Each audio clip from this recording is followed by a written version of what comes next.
தீய சக்தி தீய சக்தி என்று நீங்கள் திமுகவை சொல்கிற போது அணி சேர்ந்திருக்கிற எல்லோருக்குமே இதில் பங்கு இருப்பதாக இருக்கும். நாங்கள் தூய சக்தி என்று சொன்னபோது நேற்று வரை எந்த சக்தி செங்கோட்டையன் ரொம்ப பியூரிட்டி, ரொம்ப ரொம்ப மிக தூய்மையான சக்தி. அந்த சக்தி மாசுபட்டவர்கள் எல்லோரும் விஜய் அருகில் வருகிற போது தூய்மை அடைகிறார்களா? அதுபோல ஒரு சக்தி இருந்தால் இந்தியாவிற்கு நல்லது.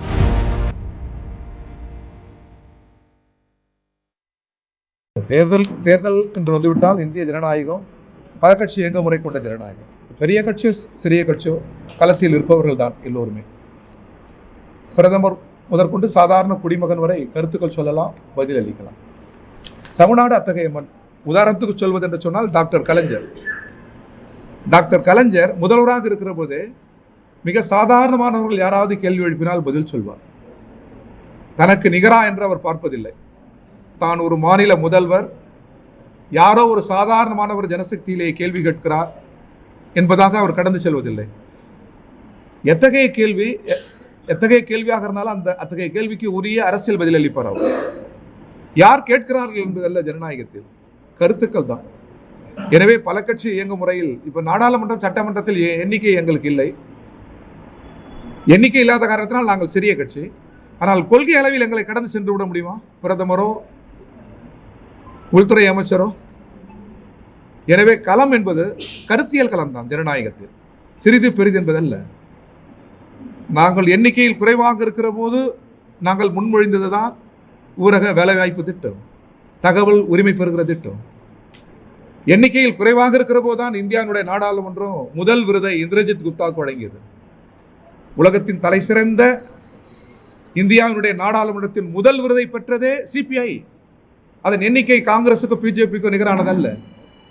ஆனாலும் தேர்வு செய்கிற போது கம்யூனிஸ்டுகள் தான் தேர்வு செய்கிறார்கள். எனவே இங்கே பெரிது சிறிது என்பதல்ல, களத்தில் எல்லோரும் இருக்கிறோம்.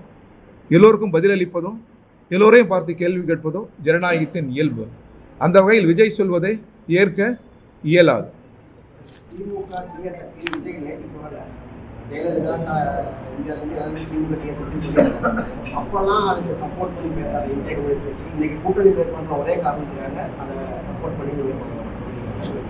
நாங்க இப்பொழுது திராவிட முன்னேற்ற கழகத்தை சப்போர்ட் பண்ணல, உறுதியாக கூட்டணியில் இருக்கிறோம்.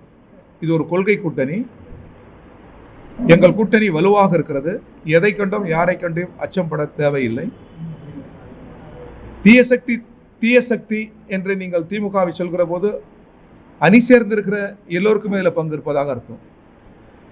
நாங்கள் தூய சக்தி என்று சொன்னபோது நேற்று வரை எந்த சக்தி செங்கோட்டையன் ரொம்ப பியூரிட்டி, ரொம்ப ரொம்ப மிக தூய்மையான சக்தி. அந்த சக்தி.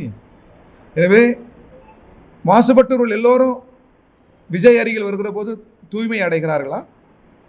அதுபோல ஒரு சக்தி இருந்தால் இந்தியாவிற்கே நல்லது. எல்லோரும் ஒன்றிய அரசு இவர் பக்கத்தில் நிற்கலாம், தூய்மை அடைந்து விடுவார் உள்துறை அமைச்சர். அத்தகைய மந்திரம், அத்தகைய சக்தி விஜய்கிடம் இருப்பது நமக்கு தெரியாமல் போய்விட்டது. அதல்ல அரசியலில்.